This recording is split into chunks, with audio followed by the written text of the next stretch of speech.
Well, after what feels like weeks of sunshine and intense heat here in the northeast of England, it's finally raining and giving me the opportunity to show you guys what we've been up to over the last week and a half while we've been missing. Well, that's a proper small holding start. Right, well, we've just got back from work. Well, I've just got back from work. Tracy and Grace have just moved the ducklings over. We were going to just leave this till tomorrow, but it's too warm, so we need to get the chickens moved over here. We've changed our plans around a bit since the last video, but we're going to get the chickens in here, get the hatch open, the meat bird chickens, get the hatch open so they can get a bit of outside space, a bit of green into the diet. So first of all, we're going to start with shoveling all this mess that the ducks have left. 3 ducks make a lot of mess. So we'll get this done, get it cleaned, get some fresh straw in, get the chickens over, get the door opened, and then we're off ski.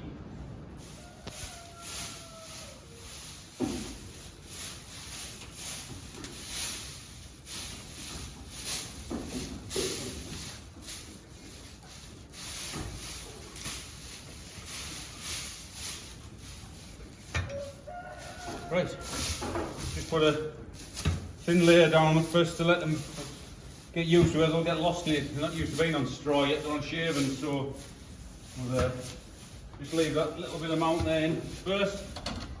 Open the door up for them with the sunshine. Let's get them in.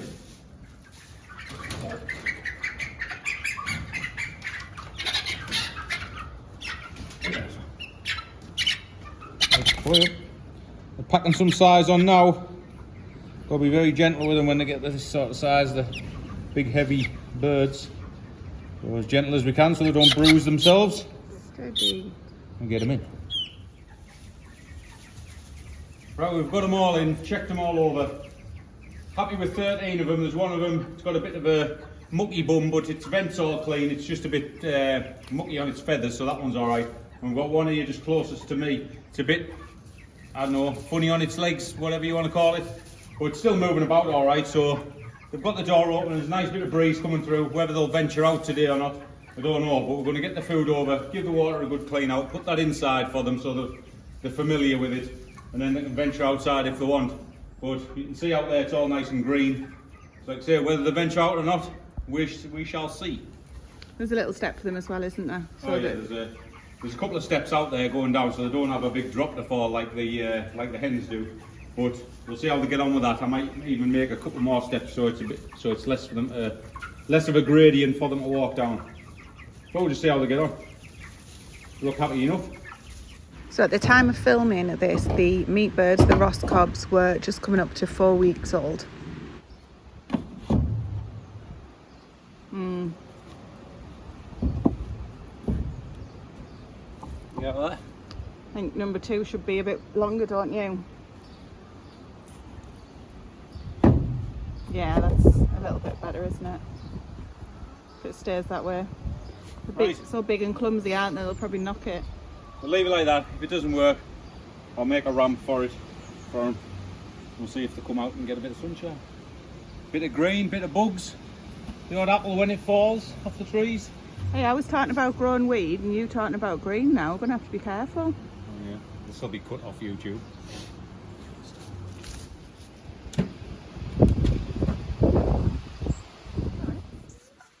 Right, well, it's early Sunday afternoon. We've got all the mundane jobs out the way, like cleaning and all that stuff.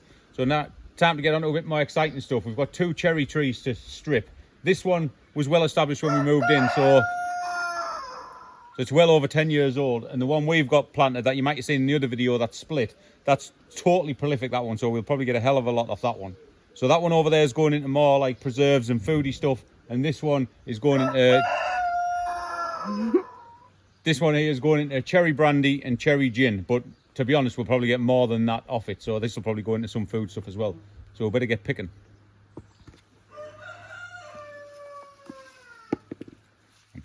One. I want to pick them without the stalks on, because then that'll just be...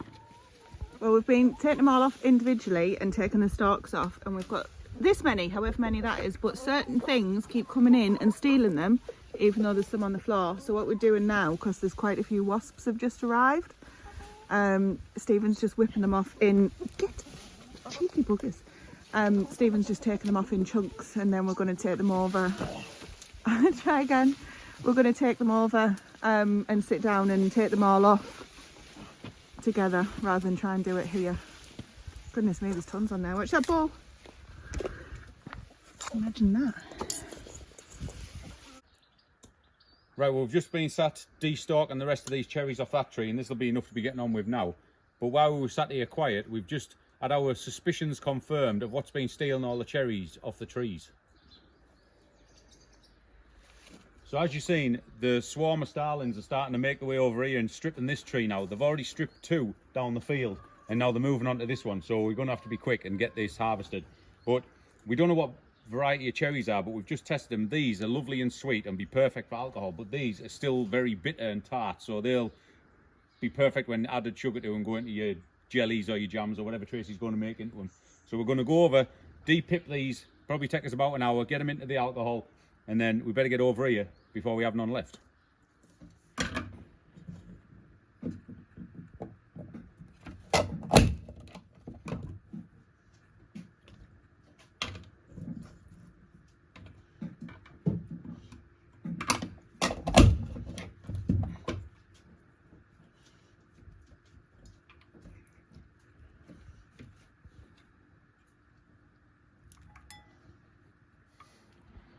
Right, well, it took about half an hour to pit all them cherries.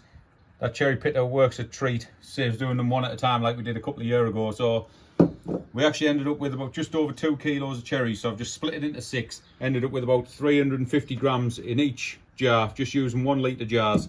And then put 150 grams of sugar in. So all I do is just put the sugar in the jar and then literally fill it, to the brim with the alcohol. So I've already done 1 brandy, because that's all I had left, emptied the bottle into that, so I filled that to the brim. And then I'll just fill these rest ones up with gin and vodka, just cheap gin, flavour that, and vodka. So I'll probably do 3 gin, 2 vodka. I've already got 1 raspberry. I've already got 1 raspberry gin there, been going in now for about a week or so, week and a half. Yep. So that'll be ready in another week to drink. And then we'll get these on the shelves. So let's start filling them up. Start with the gin, eh? Have we done vodka before? Yeah.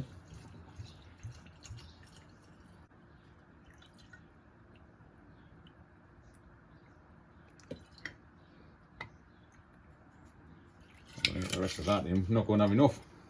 Might have to use something else. 2 gin. What you can do is just leave the sugar and the fruit to macerate overnight. It's another way of doing it. Not going to get enough for 2 vodka. I did have 400 grams in, but I thought I wouldn't have enough to get the liquid in, so I just took 50 grams out of each. Yeah, just leave it macerate overnight and then add some more tomorrow or another day. It'll be absolutely fine. Right. Get these lids on and get them on the shelf. We've got 1 vodka and 2 gins and they're all cherry. Yep.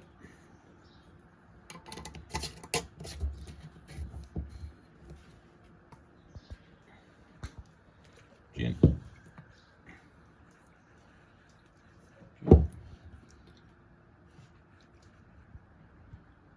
Vodka. And there's them finished for the shelves. Beautiful. Right, well, we've just got these 2 huge balls of cherries off this tree, and as you can see behind me, we haven't even broke the surface of what's on it. It's absolutely laden. So even if we just get this, we'll be happy. It's been absolutely bumper year for fruit.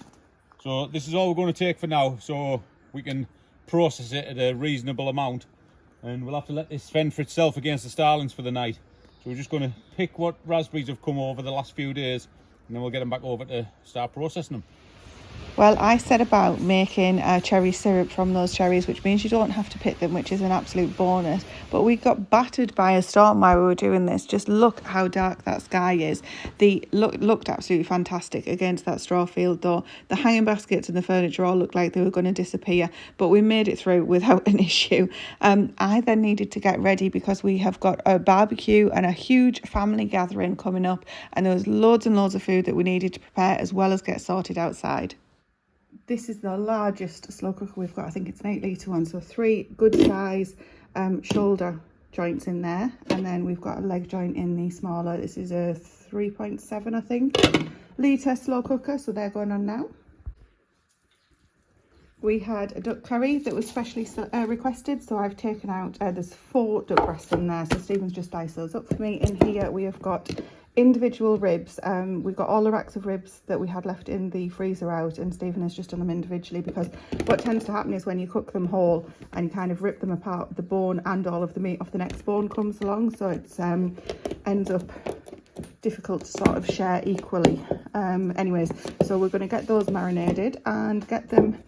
These will go in the bottom of the Aga from about lunchtime, and this duck curry is going to go on in the slow cooker all day, because these were slightly older ducks, so it might be a little bit tougher, but it will be lovely in the slow cooker. Homemade barbecue sauce, a sticky glaze for the ribs. I've used our barbecue sauce. This is the one with the gooseberries in it. Hopefully that won't put anybody off. And just added soy sauce, honey, some garlic granules. What else? Oh, a bit of tomato ketchup and a bit of sugar. First arrivals. So Stephen and I had been preparing for our family gathering, where we've got people coming from all corners of the world to come and spend the time together. It's a kind of a one in a lifetime thing that we'll be able to do this. So we were really looking forward to it and really enjoyed it. And we've basically been preparing for that all week, doing different things around the smallholding and getting planned with the food, etc. So when everybody turned up, they could have the happiest and most enjoyable time together without worrying about anything else. We provided accommodation for those that needed it, and the party went on all the way through the night. We had such good fun. Some people stayed later than others, and you can see by the end of the night everybody is starting to filter on in for those that are staying over with full tummies and happy faces. What we didn't know though was how much food we were going to need for this event, and we do have a lot of leftovers.